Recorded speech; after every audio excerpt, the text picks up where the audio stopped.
प्रेम शुक्ला जी, कि जब बीबीसी की डॉक्यूमेंट्री आती है, जब इंडियाज डॉटर्स करके डॉक्यूमेंट्री आती है, आप उसको बैन करवा देते हैं, लेकिन मुसलमानों की भावना आहत हो इसके आपका कोई फिक्र नहीं है। जी नहीं, मुसलमानों की भावना आहत कहाँ हो रही है? पूरी दुनिया में नहीं आहत हो रही, सिर्फ भारत में आहत हो रही है। अमेरिका में मुसलमान नहीं रहते, ब्रिटेन में मुसलमान नहीं रहते, यूरोप में मुसलमान कहीं नहीं रहते, सिर्फ भारत में मुसलमान रहते हैं। और एक झूठी डॉक्यूमेंट्री बनाना और एक फिक्शन लिखना, जिसको कह रहा है कि फिक्शन है, अम्बेडकर जी सलमान रश्दी ने उसके लिए माफी कब मांगेंगे? कहा। अरे कब माफी मांगेंगे आप बाबा साहब भीमराव अम्बेडकर के ऊपर जो टिप्पणी करी आप लोगों ने?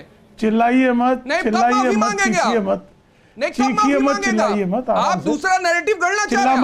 बाबा साहब भीमराव अम्बेडकर का जो आप लोगों ने अपमान सुन रहा हूं ना, मैं इसके पीछे बोल रहा था क्या? आप खत्म करके दूसरा नैरेटिव गढ़ना चाह रहे हैं। नैरेटिव की बात बार-बार की जा रही है। पहले आप माफी मांगिए। हिंदू मुस्लिम का एक और बहाना। प्रेम शुक्ला जी, बाबा साहब भीमराव अम्बेडकर का अपमान करा, इसलिए चीख रहा हूं, पूरा देश चीख रहा है और आप लोगों की चीख, अरे इसको चुप तो कराओ, बकवास किए जा रहा है बीच में। सुन करके आप, मैं इसको सुन रहा था, है ना, मछलियां गुदगुदाती हैं। मैं तो सुन रहा था ना। ठीक है, सही जवाब एक-एक करके आपका सवाल पूछ रहा है, आप जवाब सुनिए। अरे चिचिया कह रहे हो? हिंदू मुस्लिम करने का एक और बहाना है ये किताब। रक्तचाप मत बढ़ाइए। देखिए मीराबाई का अपमान करा, रक्तचाप मत बढ़ाइए, बीमार हो अभी मीराबाई का अपमान करा आपके मंत्री ने। रक्तचाप मत बढ़ाइए, आराम मंत्री ने मीराबाई का अपमान करा, माफी मांगना अभी चिचियाएगा कुछ देर पहले, चिचिया लेने दीजिए। आराम आराम ने पद्मजा जी पहले इनको चिचिया सियापा कर ले, छाती पीट लो, माफी तो मांग लीजिए, छाती पीट लो। मीराबाई का अपमान पहले छाती पीट लो मियां, मीराबाई का भी अपमान। एक विषय पे ही रहते हैं ना, नहीं तो हम दुनिया भर की चर्चा करते रहेंगे। करने के लिए माफी मांगी है, एक एक करके। पीट तो आप ही रहे हो, मैं तो आपको सुन रहा था। आपने नैरेटिव की बात की है, नैरेटिव पर जवाब दो। मैं खामोश हो जाऊंगा। प्रेम शुक्ला जी, नैरेटिव मीराबाई का अपमान इन लोगों ने करा। देश में हिंदू मुस्लिम कराना है, ये किताब सिर्फ एक बहाना है। माफी मांगी है, ठीक है, सही जवाब। एक एक बकरा बाजार में खड़ा नहीं हूँ, ये किताब सिर्फ एक बहाना है। कोई बकरा बाजार में खड़ा नहीं हूँ करेंगे तो माफी नहीं, बकरे खरीदने के सौदे हो रहे हैं। ठीक है प्रेम शुक्ला, अरे आपने ये बकरा बाजार से इनको निकालिए, तुम्हें जवाब दो। खरीदते होंगे या नहीं खरीदते होंगे, लेकिन देश में तो ये बकरा बाजार से निकल नहीं ठीक पा रहे। है, एक एक करके प्लीज सही जवाब। बकरा बाजार से निकलिए मियां, एक एक करके। हाँ जवाब दीजिए। हिंदू मुस्लिम कराने का एक और बहाना करते रहते लोगों का, आप अपमान से तो बाहर निकलिए, तभी तो सम्मान की बात करेंगे। अब फिर लग देखिए चिचिया रहे हैं। प्रेम शुक्ला जी, हिंदू मुस्लिम करने का एक और बहाना, इसका जवाब दीजिए। हाँ, हिंदू मुस्लिम करने का एक और बहाना है। मैं जवाब देना चाहता हूं, वो लगातार बीच में चीख रहे हैं, मैं काम मना कर। देखिए मुझे कृपा करके बताइए, कांग्रेस के नेता पी चिदम्बरम, उनको भी हिंदू मुस्लिम करना था क्या? शशि थरूर का आज बयान है, कल का बयान है, वो कह रहे हैं कि सेटनिक मैसेज को 1988 में बैन इसलिए किया गया था कि उसमें कानून एवं व्यवस्था खराब थी, यानी कांग्रेस के कार्यकाल में कानून व्यवस्था खराब थी। आजकल कानून व्यवस्था अच्छी है, इसलिए इसको रिलीज किया जा सकता है। तो शशि थरूर को भी हिंदू मुस्लिम करना है। कांग्रेस के नेता और कांग्रेस का प्रतिनिधित्व, शशि थरूर को हम अधिक प्रामाणिक चेहरा माने, पी चिदम्बरम को अधिक प्रामाणिक चेहरा माने, कि सैयद जवाद को अधिक प्रामाणिक चेहरा माने? कृपा करके मुझे बताइए, हिंदू मुस्लिम क्या पी चिदम्बरम भी करना चाहते हैं? बताइए सही जवाब। शशि थरूर भी हिंदू मुस्लिम करना चाहते हैं? आपने इसका भी उत्तर देना पड़ेगा। एक 10 सेकंड। अब देखिए, तो आपने बीबीसी की डॉक्यूमेंट्री को क्यों नहीं रिलीज होने दिया था? आपके एक गृह मंत्री थे मध्य प्रदेश के, नरोत्तम मिश्र। शाहरुख खान की मूवी आई थी पठान, और एक महिला ने वस्त्र पहनने को लेकर के आपकी सारी भावनाएं आहत हो गई थी। पूरी भारतीय जनता पार्टी की रिलीज हुई कि नहीं रिलीज हुई पठान? तब आपकी भावनाएं ही नहीं।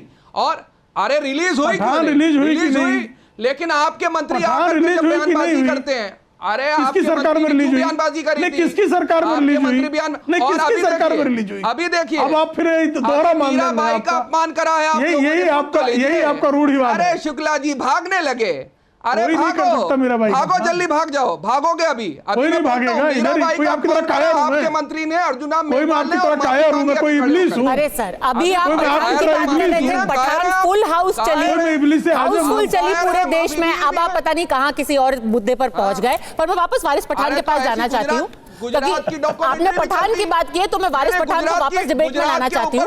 वारिस पठान जी, आप जो आज बात कर रहे हैं ना, उसका जवाब खुद सलमान रश्दी ने, सर 10 सेकंड क्या 10 मिनट आपने बोला है। वारिस पठान इंतजार कर रहे हैं, वो शायद अपनी वो अपील तैयार कर रहे होंगे जो वो सुप्रीम कोर्ट में दाखिल करने वाले हैं। बट वारिस साहब, आप जो आज बात कर रहे हैं उसका जवाब सलमान रश्दी ने एक खत लिख करके 1988 में ही दिया था। उस खत के कुछ अंश में आपको पढ़ के सुनाना चाहती हूँ। उन्होंने ये ओपन लेटर लिखा था उस वक्त के प्रधानमंत्री श्री राजीव गांधी जी को। उन्होंने क्या लिखा? उन्होंने लिखा, the book was banned after representations by 2 or 3 Muslim politicians including Syed Shahabuddin and Khurshid Alam Khan. Syed Shahabuddin जो कि राज्यसभा के सांसद रह चुके हैं, वो बिहार से लोकसभा जा चुके थे, वो फॉरेन सर्विसेज में रह चुके थे, हमारे एम्बेसडर रह चुके थे, और साथ ही खुर्शीद आलम खान जो कि भी केंद्रीय मंत्री रह चुके थे। तो सलमान खुर्शीद ने कहा ये 2-3 ऐसे मुस्लिम नेता थे जो कि आपके पास आए, इनको मैं एक्सट्रीमिस्ट ही नहीं फंडामेंटलिस्ट बुलाने में कोई गुरेज नहीं करता। यानी कि ये सारे नेता चरमपंथी ही नहीं, सब कट्टरपंथी थे। उन्होंने मुझ पे और मेरी किताब पर हमला किया और ये भी कहा कि हमें इसको पढ़ने की कोई जरूरत नहीं है। सरकार को शर्म आनी चाहिए कि उन्होंने ऐसे लोगों के सामने घुटने टेक दिए। तो एक मुसलमान ऑथर ये कह रहा था कि इस कदर की राजनीति हो रही है कि कट्टरपंथी और चरमपंथी ताकतों के सामने क्यों एक सरकार ने घुटने टेक दिए। जो 1988 में किया गया, क्या वो दोबारा 2024 में दोहराया जाना चाहिए? दोहराया गया ना। 23 जून 2023 की बात बता रहा हूं। India invokes emergency laws to ban BBC Modi documentary. ये कौन से कट्टरपंथी चरमपंथी थे जिन लोगों ने बीबीसी मोदी की जो डॉक्यूमेंट्री थी उसको बैंड करवा दिया? जरा उनको सवाल करेंगे आप क्यों बैंड करवाया था। मैं आपको एक लिस्ट बताता हूं बैंड बुक्स की, अगर आप मुझे इजाजत दे तो। मैं अभी निकाला है बैंड बुक्स का, आपने मुझे पूछा तो मेरे को अच्छा लगा सवाल काफी सारे। An art of area of darkness, 9 Hours to Rama, The Hindus and Alternative History, Great Soul Mahatma Gandhi and his struggle with India, The Heart of India, Old Soldier Sahib, The Land of the Lingam, Mysterious India।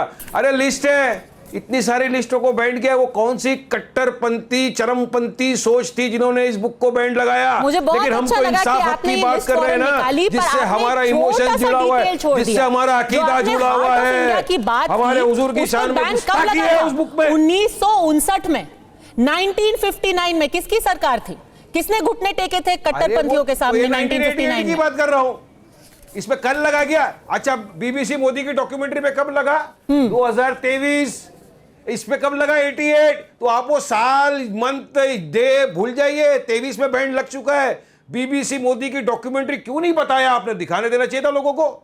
कौन थे चरमपंथी, कौन थे वो fundamentalist खोपड़ी वाले जिन्होंने band किया? चलिए जवाब दीजिए मुझे तो सवाल। मैं तो प्रेम शुक्ला जी आपके जवाब का मुंतजिर हूं। मेरे सवाल का जवाब दो। कौन थे वो चरमपंथी फंडामेंटलिस्ट हर सवाल का जवाब दे रहा हूं मैं। मोदी डॉक्यूमेंट्री में बैंड लगवाया था। झूठा है वो, तो झूठ का पुलिंदा है तो उसको बैन करेंगे।